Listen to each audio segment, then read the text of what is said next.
अस्सलाम वालेकुम नाज़रीन। मैं हूं डॉक्टर ताहिर गुंदल और आप देख रहे हैं doctor Tahir Gundal veterinary consultant YouTube channel. मैं उम्मीद करता हूं कि आप लोग खैर आफियत के साथ होंगे। नाज़रीन, आज का जो टॉपिक होने वाला है वो बहुत ही ज़्यादा इंटरेस्टिंग इस तरह से है कि ये जिस भी शख्स ने, जिस भी फार्मर ने गाय और भैंसें रखी हैं, उसके लिए सबसे ज़्यादा जो इम्पोर्टेंट काम है, ये जो चीज़ मैनेजमेंट में आती है वो ये है कि उनकी जो गाय और भैंसें हैं वो हीट में नहीं आती, या उनको सूए हुए तकरीबन कुछ 3 4 4 माह, 6 6 माह, कई केसेस में 8 8 9 9 माह हो जाते हैं और वो दोबारा जानवर हीट में नहीं आते। तो ये हर फार्मर का ही मसला है और हमारे पास दिन में कई कई केसेस इस तरह के आ रहे होते हैं। तो आज मैं ये टॉपिक आपसे डिस्कस करना चाह रहा हूँ और इंशाल्लाह इस टॉपिक को सुनने के बाद आप इस काबिल हो जाएंगे कि आप ये हीट वाले जो अक्सरियत जो मसले हैं वो आप लोग सॉल्व कर लेंगे और बहुत कम ही ऐसे होंगे जो कि आपको क्वालिफाइड वेटनेरियन से ही हेल्प लेनी पड़ेगी।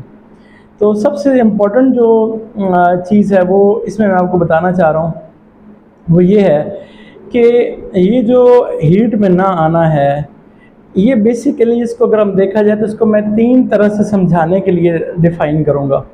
पहली तो बात ये है कि जानवर ठीक है, वो हीट में आया भी है, लेकिन मेरा जो किसान भाई है उसको पता नहीं लगा, वो ऑब्ज़र्व नहीं कर सका, वो मिस कर गया। एक बात। दूसरी बात ये कि जानवर वाकई ही हीट में नहीं आया, यानी कि ना तो कोई अलामत शो की और ना ही वो हीट में आया।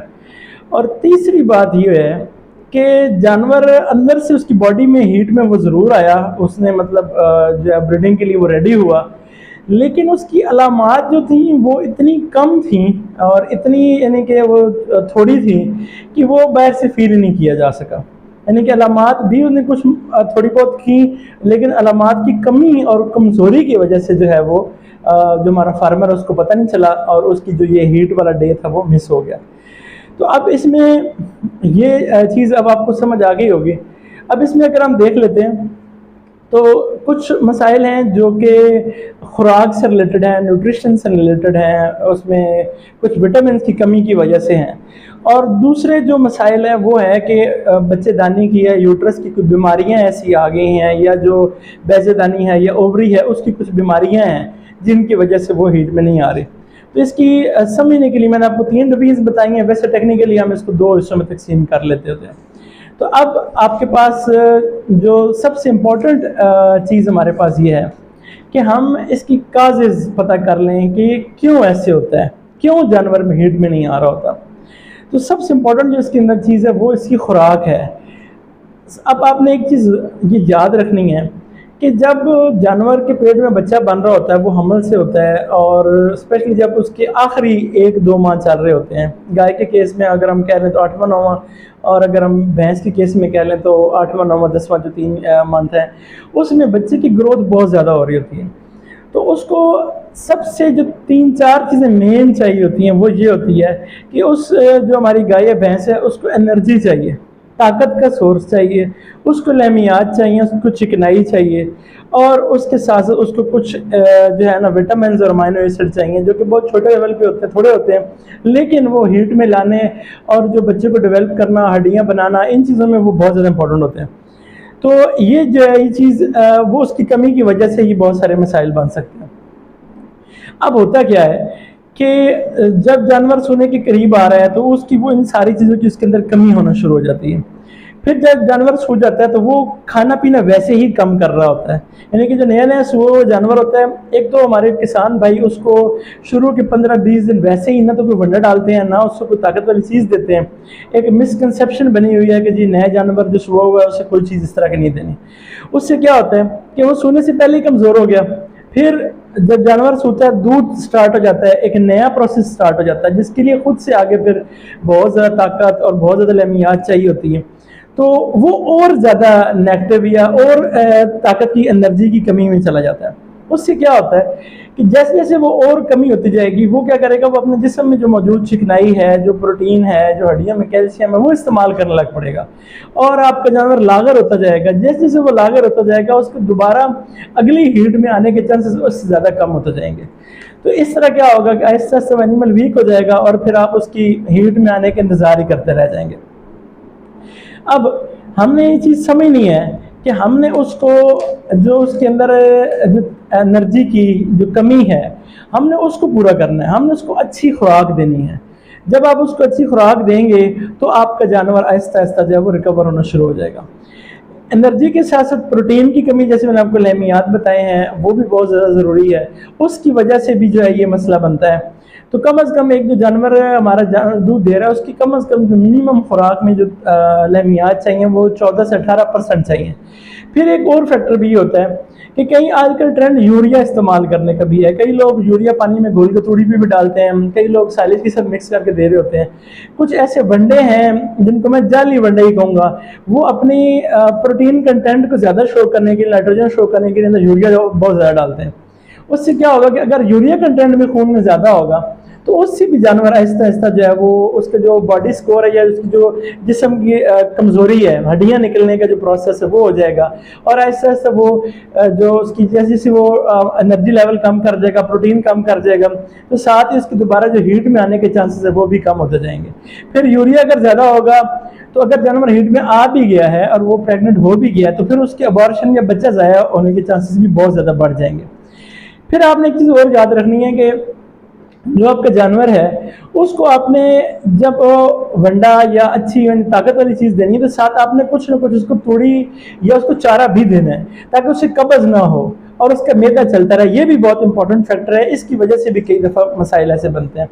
फिर बहुत सारे विटामिन और मिनरल इस तरह के हैं, जैसे कि खासतौर पर विटामिन ई है या मिनरल में सेलेनियम है, जिसकी कमी से क्या होता है कि जानवर जो है वो हीट की अलामतें शो ये तो करता नहीं है, अगर करे तो वो बहुत ही कमज़ोर होती हैं। तो ये भी एक फैक्टर है। फिर उसके साथ साथ अगर तो जानवर जब सुबह है तो उसके कट्टा कट्टी या बच्चा बच्ची दूध पी रहा है तो वो जो दूध पीने का इफेक्ट आ रहा है जो उस जानवर की दिमाग पे इफेक्ट होता है जब कट्टा उसके थनों को मुंह मारता है और दूध रिलीज होता है, वो जो इफेक्ट है, वो जो असर आता है, वो भी एक फैक्टर साबित होता है हीट में ना आने का।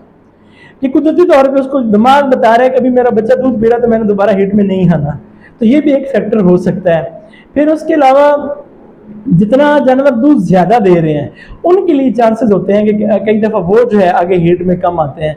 फिर अगर जब बच्चा पैदा हुआ है, जब गाय या भैंस सुई है, तो अगर वो आपने डिस्ट्रोकिया यानी कि मुश्किल से पैदा हुआ है, यानी कि पैदा नहीं हो रहा था, किसी वेटनरियन ने उसको निकाला है या आपने खींचने की कोशिश की है या फिर बाद में उसकी जेर फंस गई फिर वो निकालनी पड़ी, तो जो इस तरह के जो जानवर होंगे उनमें आगे दोबारा हीट में आने के चांसेस कम होंगे जब तक कि वो प्रॉपरली उनका ट्रीट ना किया जाए। कई ऐसे नस्लें हैं जैसे कि हमारी जो देसी नस्लें हैं वो भी हीट में बहुत देर के बाद आती हैं, स्पेशली भैंस में बहुत सारे प्रॉब्लम आता है कि अक्सरियत वो 5, 6, 7 माह तक चली जाती हैं, वो हीट में नहीं आती। तो ये एक नस्ल भी एक वजह हो सकती है। फिर उम्र जो है, अगर जानवर की उम्र बहुत कम है, अभी वो प्रॉपरली यानी कि सही तरह से अभी जवान ही नहीं, तो ये भी एक फैक्टर हो सकता है। या वो बहुत बूढ़ी होगी, उन्हें 7, 8, 9 सूल ही हैं, तो वो हीट में ना आए, तो उसकी भी एक चांस हो सकता है। फिर उसके अलावा एक और फैक्टर ये भी है कि सख्त गर्मी जो है ये भी एक फैक्टर हो सकता है कि जानवर सुबह ही ऐसे मौसम में आ गया है कि अब आगे वो जब 2-3 माह के बाद उन्हें दोबारा हीट में आना तो वो नहीं आ पा रहा, सख्त गर्मी है और जानवर प्रेशर के अंदर है, तो ये भी एक फैक्टर हो सकता है। फिर उसके बच्चेदानी के अंदर कोई इन्फेक्शन हो गया है और उसकी वजह से वो मेट्राइटिस हो गया है जिसकी वजह से वो जानवर हीट में नहीं आ रहा, ये भी एक वजह हो सकती है। फिर इसके साथ साथ आपको ये देखना पड़ेगा कि कुछ कोई ऐसी बीमारी ना हो कि जिसकी वजह से वो दिन ब दिन कमज़ोर हो रही हो, जैसे कि जानवरों में टीबी होती है, उसकी वजह से जानवर ऐसे ऐसे कमज़ोर होने लग पड़ता है और वो जो इस तरह के एनिमल होते हैं वो भी हीट में नहीं आते। तो अब मैं आपको इसका आसान से 2 हल बताता हूँ कि ट्रीटमेंट कैसे किया जाए। पहले तो इसका वो ट्रीटमेंट्स हैं जो हम घर में कर सकते हैं, यानी कि आप अपने जो आपका एनिमल है उसको आप खुद से दे सकते हैं, वो ट्रीट कर सकते हैं। दूसरे वो है जो कि कॉम्प्लिकेटेड है, जिसमें हार्मोन्स वगैरह का इस्तेमाल होता है। मैं वो आपको रिकमेंड करूँगा कि वो आप लाजमी किसी टेक्निकल वेटनेरियन की हेल्प लें, जो मतलब अच्छा मुआलिज है हैवानात का, उसकी आप हेल्प लें। तो पहला जो आप घर पे कर सकते हैं, जो अक्सरियत 70-80% आपको सॉल्व हो जाएगा, तो उसमें आप ये करेंगे कि आपके जो जानवर है उसकी आपने खुराक अच्छी करनी है। ये बात ज़हन में बिठा लें कि जानवर के सोने से तकरीबन आपने 2-1 माह 2.5 माह पहले ही उसको अच्छा वंडा दूध वाला देना शुरू कर देना है।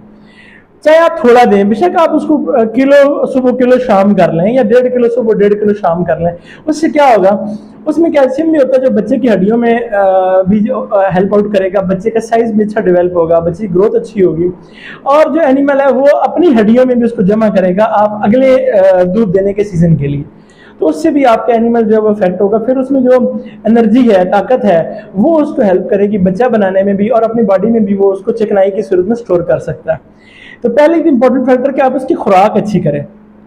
फिर जब जानवर सो गया है तब भी फौरी तौर पे पहले दिन से आप उसको अच्छी खुराक दें, आप उसको दूध वाला वंडा लाजमी दें। और अगर आप नहीं दूध वाला वंडा देना चाह रहे तो फिर वैसे मैं पसंद तो नहीं करता इस बात को, लेकिन चले फिर भी कोई अच्छी खल वगैरह जरूर यूज करें। उसमें क्या होगा कि आपके एनिमल के जो दूध पे शिफ्ट होने की वजह से जो उसकी ताकत या एनर्जी इस्तेमाल हो रही है, लेमियात उसको चाहिए, चिकनाई चाहिए, और जो बाकी उसको विटामिन मिनरल चाहिए, वो सारे के सारे इस वनडे की वजह से पूरे होने लग पड़ेंगे, और आपका जानवर जो है वो कमज़ोर या नेगेटिव साइड पे नहीं जाएगा, वो ताकत में आएगा और कुछ ना कुछ बॉडी। अच्छा, एक बात और ध्यान में आपने रखनी है कि आपकी इतनी अच्छी खुराक होनी चाहिए कि सोने के अगले जो 30-40 दिन हैं उनके अंदर जानवर को हल्का हल्का मोटा फील होना चाहिए। हमारे जानवर कमजोर हो रहे हैं, और जैसे वो कमजोर होते हैं वो आगे दोबारा हिट में नहीं आते, तो आपने उनकी इतनी अच्छी फीडिंग करनी है कि वो थोड़े से आपको लगे कि वो हल्के हल्के भारी हो रहे हैं। और ये आप जेहन में बिठा लें, गाय हो या भैंस, जानवर को सोने से अगले जो 40-45-50 दिन है उसमें लाजमी हीट में आना चाहिए। अगर जानवर हीट में नहीं आ रहा तो आपको परेशानी होनी चाहिए और आपको ये मालूम करना चाहिए कि जानवर क्यों नहीं हीट में आ रहा। पहले अब आपने अच्छा वंडा दे दिया, उसको अच्छी खुराक देना शुरू कर दें। दूसरा, आप उसको साथ कोई अच्छा कैल्शियम या सप्लीमेंट दें, कोई मिनरल अच्छा दें, कोई भी दे सकते हैं, बहुत सारे ब्रांड अवेलेबल हैं, LS मिनरल, AD मिनरल, कोई आप अच्छा जो है वो 100 ग्राम के हिसाब से दें। कोशिश करें कि सोने से पहले आखिरी 15 दिन आप बिल्कुल भी ना दें, लेकिन सोने के फौरन बाद आप दें। उससे क्या होगा कि जानवर को दूध में शिफ्ट होने में बहुत ज़्यादा फायदा होगा और आपका जानवर बहुत ज़्यादा दूध जो है वो पैदा करेगा, अपनी फुल कैपेसिटी में चला जाएगा जितने की जगह वो जीनियाती तौर पे है। फिर उसके साथ साथ अगर ये सारी करने के बाद भी आपके जानवर जब वो 40-50-60 दिन पे हीट पे नहीं आ रहा, तो फिर आप उसको विटामिन ई दे सकते हैं। विटामिन ई के साथ साथ सेलेनियम दे सकते हैं। कुछ इंजेक्शन इस तरह के आते हैं जिनके अंदर ये मिक्स फॉर्म में भी होते हैं, जैसे कि सेलिवेट है, सेलिफास है, वो आप न्यूट्रिशनल सप्लीमेंट टाइप इंजेक्शन है, उसमें विटामिन ई और सेलेनियम होता है, वो आप लगा सकते हैं। 100 ml ले लें, 25-25 ml आप जो है वो 4 दिन लगा लें। उससे क्या होगा कि बहुत ज़्यादा चांसेस है कि आपके जो एनिमल है वो हीट में आ जाएंगे। तकरीबन अगर आप ये 3 स्टेप कर लें तो आपका 70-80% जो गाय भैंसे हैं वो हीट में आ जाएंगी। बाकी जो कुछ मसाइल कॉम्प्लिकेशन वाले हैं, जैसे कि उनमें कोई बीमारी है, हार्मोनल डेफिशिएंसी है या इम्बैलेंस है, तो उसके लिए मैं आपको रिकमेंड करूँगा कि आप किसी क्वालिफाइड वेटरनियन से हेल्प ले सकते हैं। इस सारे टॉपिक से रिलेटेड मेरे दोस्त अब आप जो आप देख रहे हैं, कोई किसी किस्म का क्वेश्चन हो तो आप उसमें YouTube पे नीचे कमेंट कर सकते हैं, Facebook पे मेरा पेज है वहाँ नीचे कमेंट कर सकते हैं, पूछ सकते हैं। बिल्कुल अपना भाई, अपना दोस्त, अपना घर का वेटरनियन समझ के आप गाइडलाइन ले सकते हैं। मैं उम्मीद करता हूँ कि आपको मेरी ये वीडियो भी बहुत पसंद आएगी। अगर आपको मेरी वीडियो पसंद आए तो काइंडली जो मेरा YouTube के ऊपर चैनल है उसको लाजमी सब्सक्राइब करें, वीडियो को लाइक और दोस्तों के साथ शेयर करें, और जो मेरा फेसबुक पेज है काइंडली उसको ज़रूर फॉलो करें, वीडियोस को लाइक एंड शेयर करें, और अगर आप टिकटॉक पे भी देख रहे हैं तो काइंडली वहाँ पे भी जो है मुझे फॉलो करें। शुक्रिया।